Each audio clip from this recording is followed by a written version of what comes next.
La ville antique de Phocée, Phocaia en grec, faisait partie de la confédération ionienne regroupant 12 cités d'Asie mineure autour du culte de Poséidon.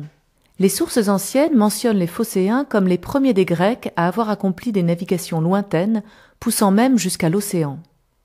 Lorsqu'ils se lancent sur les routes maritimes de la Méditerranée au début du VIe siècle avant Jésus-Christ, les Phocéens utilisent des pentécontaires, navires rapides et polyvalents dotés d'équipages à 50 rameurs. Selon Hérodote, ils auraient bénéficié à Tartessos, dans le sud-ouest de la péninsule ibérique, de l'hospitalité du roi Argantonios. Ce roi, ami des Grecs et désireux de leur accorder des avantages, aurait même offert de l'argent pour construire les fortifications de la cité. Sur le plan archéologique, on constate en effet un enrichissement soudain de la ville de Phocée au début du VIe siècle avant Jésus-Christ, moment de la construction de la muraille et de la réalisation de grands travaux publics, notamment concentrés dans le temple d'Athéna.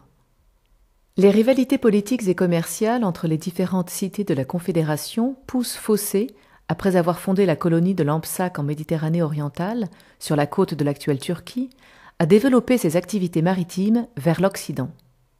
C'est dans ce contexte que Massalia est fondée aux alentours de 600 avant Jésus-Christ. En 545 avant Jésus-Christ, Phocée est assiégée par les Perses de Cyrus Ier, et la ville est alors vidée de la moitié de ses habitants. Marchands et marins prennent le large et se divisent en deux groupes, l'un rejoignant Massalia et l'autre Alalia.